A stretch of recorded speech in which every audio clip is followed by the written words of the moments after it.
एक शख्स एक लड़की को गोली मारता है। उसके बाद वो घायल लड़की को अपनी कार में बैठाकर यूं ही करीब 5 घंटे तक सड़कों पर दौड़ाता फिरता है। फिर वो एक अस्पताल में अपनी कार रोकता है और लड़की को अंदर ले जाता है। अस्पताल में लड़की की हालत देखकर डॉक्टर जवाब दे देते हैं। फिर वो लड़की को दूसरे अस्पताल में लेकर जाता है और वहां पर लड़की को छोड़कर गायब हो जाता है। दरअसल उस लड़की का नाम वेदिका ठाकुर था, जो करीब 10 दिनों तक अस्पताल में तड़पती रही और आखिरकार उसने 26 जून को दम तोड़ दिया। क्यों उसे गोली मारी गई थी, पर कौन थी वेदिका ठाकुर और उसे गोली मारने वाला था कौन? आखिर वेदिका की किसके साथ दुश्मनी थी? अगर आप भी इन सवालों के जवाब जानना चाहते हैं तो वीडियो को एंड तक देखें।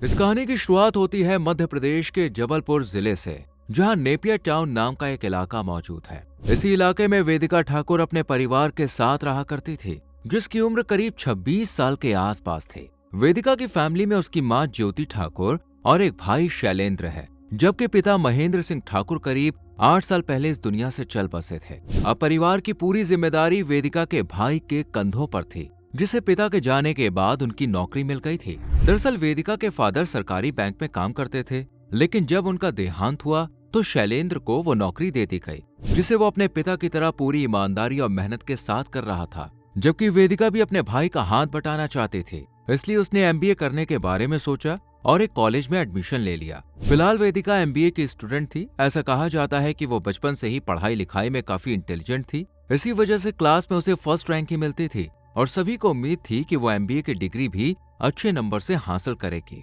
जिसके लिए वेदिका काफी मेहनत भी कर रही थी। वो हर रोज सुबह कॉलेज के लिए निकल जाती थी और शाम होते ही घर वापस आ जाती थी। इसी तरह 16 जून साल 2023 को भी वो अपनी माँ को ये कहकर निकलती है कि उसे कॉलेज में थोड़ा काम है और फिर वहां से लौटते वक्त वो एक फ्रेंड से मिलने के लिए जाएगी, इसलिए आने में उसे देर हो सकती है। इतना कहकर वेदिका सुबह 11 बजे के आसपास अपनी सहेली पायल के साथ कॉलेज जाने के लिए निकलती है, लेकिन काफी देर बीतने के बाद भी वो घर वापस नहीं आती। ये देखकर माँ थोड़ी परेशान होती है, लेकिन तभी उन्हें ख्याल आता है कि वेदिका ने उनसे कहा था कि वो लौटते वक्त अपनी सहेली से मिलने उसके घर जाएगी, इसलिए हो सकता है कि थोड़ा टाइम लग जाए। ये सोचकर वो खुद को तसल्ली दे देती हैं और घर के काम में बिजी हो जाती हैं। लेकिन अब दोपहर के करीब 3 बज जाते हैं। वेदिका की मौसी भुवनेश्वरी ठाकुर उर्फ पूजा ठाकुर के पास किसी अननोन नंबर से फोन आता है। जैसे ही वो कॉल को रिसीव करती हैं, तब उन्हें किसी आदमी की आवाज सुनाई देती है, जो पूजा से कहता है कि वेदिका की तबीयत अचानक खराब हो गई है,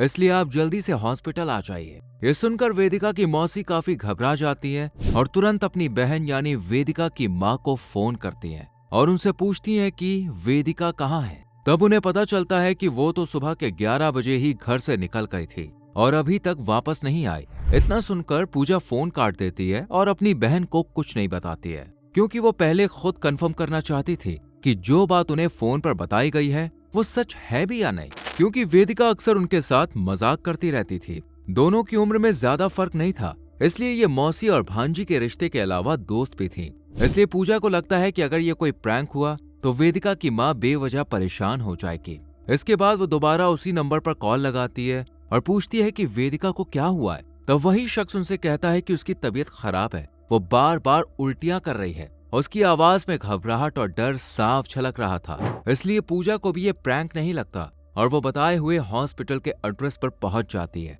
और ये देखकर हैरान रह जाती है कि वेदिका की तबीयत सच में खराब है और उसे एम्बुलेंस के जरिए अब दूसरे हॉस्पिटल ले जाया जा रहा है। उसके पेट के आसपास काफी सारे बैंडेजेस लगे हुए थे और कपड़े खून से लथपथ थे।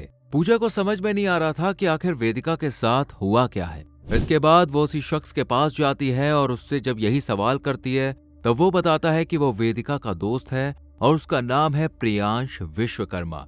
वो एक बीजेपी नेता है। आगे वो ये भी कहता है कि वेदिका उसी से मिलने उसके ऑफिस आई थी और एक देसी तमंचा उठाकर देख रही थी, पर गलती से उसे गोली लग गई। लेकिन टेंशन की कोई बात नहीं है, वो ऑपरेशन के बाद ठीक हो जाएगी।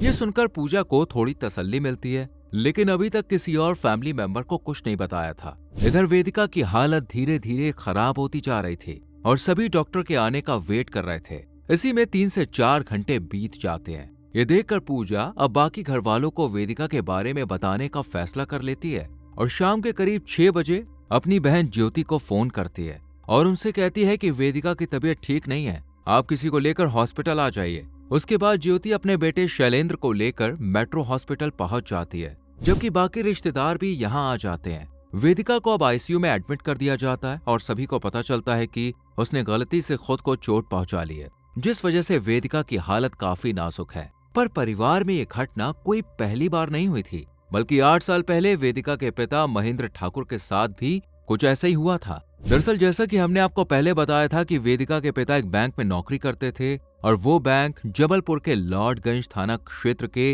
राइट टाउन में स्थित थी। महेंद्र जी हर रोज समय पर अपने काम पर पहुंच जाते थे और समय से वापस आते थे। इसी तरह 3 अक्टूबर साल 2015 के दिन भी वो बैंक आए और अपने दोस्त जो कि इसी बैंक में सिक्योरिटी गार्ड थे उनसे बातचीत करने लगे। सुबह के करीब 10:30 बजे का टाइम था। अब दोनों दोस्त बैंक खुलने के बाद स्ट्रांग रूम में कैश लेने के लिए जाते हैं और कैशियर को कैश देने के बाद वापस हॉल से बाहर गेट पर आ जाते हैं। पर इस दौरान महेंद्र जी नोटिस करते हैं कि सिक्योरिटी गार्ड ने शराब पी रखी है, इसलिए वो उन्हें बैंक के अंदर जाने से मना करने लगते हैं। इस पर दोनों दोस्तों के बीच बहस हो जाती है और बाकी कर्मचारी भी बाहर निकल आते हैं। इससे पहले कि कोई कुछ कर पाता, अचानक सिक्योरिटी गार्ड 12 बोर का अपना हथियार उठा लेता है जो उसे बैंक की तरफ से मिला हुआ था। वो बिना सोचे महेंद्र को शूट कर देता है और वो अपना पेट पकड़कर जमीन पर गिर जाते हैं, जबकि बाकी वर्कर्स जल्दी से सिक्योरिटी गार्ड से बंदूक छीनते हैं और महेंद्र को पास के ही एक हॉस्पिटल में ले जाते हैं, जिसके बाद पुलिस को भी खबर कर दी जाती है और पुलिस सिक्योरिटी गार्ड को अरेस्ट कर लेती है। पर इलाज के दौरान महेंद्र अपनी जान गंवा देते हैं और उनकी जगह पर उनके बेटे को नौकरी मिल जाती है। लेकिन परिवार अब तक उस घटना को भूल नहीं पाया था और अब वेदिका के साथ भी एक ऐसी अनहोनी हो गई थी। लेकिन कैसे, ये बात किसी को भी समझ में नहीं आ रही थी। फैमिली को इतना तो पता चल चुका था कि जबलपुर में संजीवनी नगर थाना क्षेत्र में धनवंतरी नगर पुलिस चौकी के पास लीला ग्रुप ऑफ बिल्डर्स नाम से एक ऑफिस है जो कि प्रियांश का है। वेदिका करीब 11:30 बजे के आसपास अपनी सहेली पायल के साथ वहां पे गई थी, जो उसके साथ थोड़ी देर रुककर वहां से चली जाती है और वेदिका करीब 1.5 घंटे तक ऑफिस में रही। इसके बाद 1 बजे के आसपास ये घटना हो गई। प्रियांश उस वक्त ऑफिस में ही मौजूद था और वहीं वेदिका को हॉस्पिटल लेकर आया था। फिर उसने पूजा को फोन किया और उसे वेदिका की हालत के बारे में बता दिया। घर वाले अगले ही दिन पुलिस स्टेशन जाते हैं और पुलिस को सब कुछ बता देते हैं। शुरुआत में पुलिस को पता चलता है कि वेदिका ही उस देसी तमंचे को पकड़ी हुई थी जिसके अंदर कुछ दिक्कत थी। शायद उसका स्प्रिंग खराब था, इसलिए वो गलती से चल गया। पर घर वालों को लग रहा था कि ये सब प्रियांश ने किया है, इसलिए वो उसी पर अपना शक जताते हैं। पर पुलिस ना तो उनकी बात पर ज्यादा ध्यान देती है और ना ही एफआईआर दर्ज करती है, क्योंकि राज्य में बीजेपी की सरकार थी और प्रियांश भी बीजेपी का नेता था, इसलिए पुलिस उसके खिलाफ कोई एक्शन नहीं लेती है। यह देखकर वेदिका के चाचा और भाई सीनियर ऑफिसर के पास जाते हैं, जिसके बाद 18 जून को एफआईआर दर्ज होती है। इधर वेदिका की कंडीशन धीरे धीरे ठीक हो रही थी, इसलिए पुलिस उसका बयान लेने उनके पास जाती है और पूछती है कि वो तमंचा कैसे चला और किसने चलाया। तब वेदिका प्रियांश का नाम लेती है और पुलिस को बताती है कि वो उसके ऑफिस में एक सोफे पर बैठी हुई थी और टेबल पर तमंचा रखा हुआ था। प्रियांश ने उसे उठाया और वेदिका को शूट कर दिया, लेकिन क्यों? जब यही सवाल पुलिस ने वेदिका से किया तो उसने कहा कि उसे नहीं पता। पुलिस ने जब अपनी छानबीन शुरू की तो उन्हें पता चला कि प्रियांश ने ही फोन करके उसे बुलाया था और उसकी दोस्त पायल जो उसे छोड़कर वहां से चली गई थी, अब वो गायब है, जबकि प्रियांश भी अब फरार हो चुका था, जिसे ढूंढने के लिए पुलिस 4 टीमों का गठन करती है और जबलपुर समेत आसपास के जिलों में नाकाबंदी कर दी जाती है। वहीं पुलिस की एक टीम प्रियांश के ऑफिस भी जाती है, पर वहां ताला लगा हुआ था। ये देखकर पुलिस ताला तोड़कर अंदर जाती है और सीसीटीवी कैमरे की फुटेजेस स्टोर करने वाले डीवीआर को तलाशने लगती है, लेकिन वो भी गायब था और ऑफिस में भी किसी तरह का कोई निशान मौजूद नहीं था, जिसे देखकर पुलिस समझ जाती है कि उसे साफ करवाया गया है। इसी बीच उन्हें एक खाली कारतूस मिल जाता है। अब पुलिस प्रियांश के नंबर को सर्विलांस पर लगा देती है और सड़कों पर लगे कैमरों की सीसीटीवी फुटेज भी खंगालती है। साथ ही जब प्रियांश से परिवार और वेदिका के रिश्ते के बारे में पूछती है तो वो बताते हैं कि दोनों सालों से एक दूसरे के बहुत अच्छे दोस्त थे और इस बात की जानकारी परिवार को भी थी। प्रियांश असल में जबलपुर के गंगानगर गढ़ा इलाके का रहने वाला था और उसका कंस्ट्रक्शन से जुड़ा बिजनेस था। साथ ही प्रियांश प्रॉपर्टी डीलर भी था और उसके नाम कई विवाद भी जुड़े हुए थे। जैसे प्रियांश पर आरोप था कि उसने दूसरे की जमीन पर कब्जा करके उसे कम दामों में अपने नाम करा लिया था। इसी तरह साल 2016 में प्रियांश की पत्नी ने भी उस पर आरोप लगाया था और बरेला थाने में प्रियांश के खिलाफ शिकायत दर्ज कराई गई थी और कहा था कि वो उसे दहेज की डिमांड करता है और उसे फिजिकली टॉर्चर भी करता है, जिसके बाद पुलिस ने प्रियांश के अगेंस्ट कई धाराओं में केस दर्ज किया, यानी उसका नाम पहले ही कई बार विवादों से जुड़ चुका था, जिसमें अब वेदिका का मामला भी शामिल था। पुलिस सीसीटीवी की मदद से 19 जून को प्रियांश को बाईपास के पास से हिरासत में ले लेती है, जबकि कुछ रिपोर्ट में ऐसा भी बताया गया है कि उसने खुद ही सरेंडर कर दिया था। लेकिन पुलिस प्रियांश पर सख्ती दिखाने के बजाय उसके साथ ऐसे बर्ताव करती है जैसे कि कोई रसूखदार नेता चक्कर लगाने के लिए आया हो। शुरुआत से ही इस केस में पुलिस ने काफी ढिलाई बरती, लेकिन जब परिवार ने उन पर दबाव बनाया तो पुलिस प्रियांश के साथ सख्ती बरतती है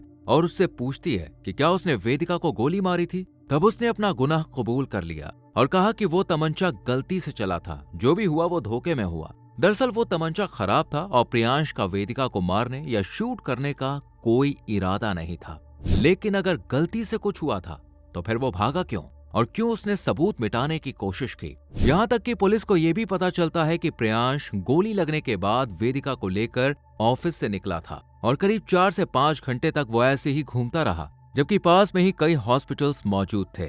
लेकिन फिर भी वो उसे लेकर 200 किलोमीटर दूर गया और वहां पर एक अस्पताल में उसकी मरहम पट्टी करवाई। इतना ही नहीं, उसने इलाज के दौरान वेदिका के कपड़े भी बदलवा दिए थे ताकि उसके खिलाफ कोई सबूत ना मिले। मीडिया के अनुसार प्रियांश उसे ऐसे हॉस्पिटल में लेकर गया था जहां पर उसकी जान पहचान थी। वो वेदिका का इलाज कराकर चुपचाप ये मामला रफा दफा करना चाहता था, जिससे ये खबर मीडिया तक ना पहुंचे।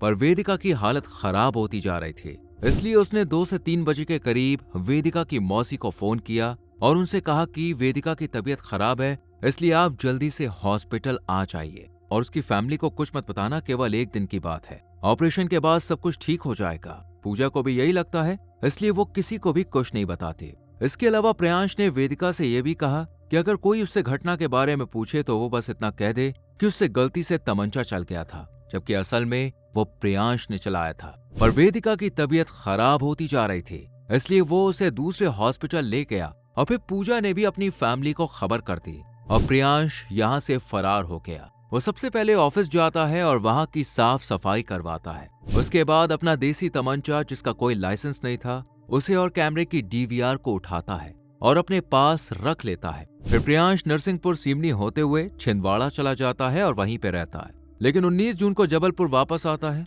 और धर्मंतरी चौकी में अपने आप को सरेंडर कर देता है, जबकि कुछ रिपोर्ट में कहा गया है कि उसे पुलिस ने पकड़ा था। पुलिस उसके ऑफिस से सबूत जमा करने के बाद उसे सील कर देती है। इधर वेदिका, जो थोड़ी ठीक हो गई थी, वो पुलिस को अपना आखिरी बयान देती है, पर अचानक उसकी तबीयत खराब हो जाती है। ऑपरेशन होने के बाद भी वेदिका को आराम नहीं मिलता है और धीरे धीरे कई बॉडी पार्ट्स काम करना बंद कर देते हैं, जिसके बाद 26 जून की सुबह वेदिका दम तोड़ देती है, जिस वजह से यह मामला और सीरियस हो जाता है और परिवार आरोपी को सजा देने की मांग करने लगता है। हालांकि प्रियांश का कहना था कि उसने जो कुछ भी किया वो गलती से हुआ, पर पुलिस को उसकी बात पर यकीन नहीं हो रहा था, इसलिए वो उन तीनों हॉस्पिटल्स को नोटिस जारी करती है जहां जहां प्रियांश वेदिका को लेकर गया था। हॉस्पिटल से नोटिस के जरिए सवाल किया जाता है कि जब उनके पास ऐसा केस आया था तो उन्होंने तुरंत पुलिस को क्यों नहीं बताया। अब क्योंकि इस केस में बीजेपी नेता का हाथ था तो कांग्रेस भी मैदान में उतर आई और सियासत का खेल भी शुरू हो गया। लेकिन बीजेपी के लोकल यूनिट ने स्टेटमेंट जारी करते हुए कहा है कि प्रियांश विश्वकर्मा का पार्टी से कोई लेना देना नहीं है, उसे तो कोई ऑफिशियल पोस्ट भी नहीं दी गई है, लेकिन उसके पूरे शहर में बीजेपी नेता के साथ पोस्टर लगे हुए थे, इसलिए इस बात पर किसी को भी विश्वास नहीं होता। इधर पुलिस वेदिका की बॉडी को पोस्टमार्टम के लिए भेज देती है और उसकी बॉडी से कारतूस का टुकड़ा बाहर निकाला जाता है, जो ऑपरेशन में नहीं निकल पाया था। पुलिस उसे फॉरेंसिक जांच के लिए भेज देती है, जबकि प्रियांश के पास से देसी तमंचा और 4 कारतूस बरामद करती है और उसे 1 दिन की कस्टडी के बाद जेल भेज देती है। लेकिन बाद में 23 जुलाई साल 2024 में कुछ शर्तों के साथ प्रियांश को जमानत दे दी जाती है, क्योंकि ये साबित नहीं हो पाया था कि उसने जानबूझकर गोली चलाई थी। वैसे आपको क्या लगता है, वेदिका के साथ क्या हुआ होगा? अपनी राय कमेंट सेक्शन में जरूर दें। वीडियो को लाइक और शेयर करके चैनल को सब्सक्राइब करें और बेल आइकॉन प्रेस करें, जिससे आने वाली वीडियोस आपसे मिस ना हो।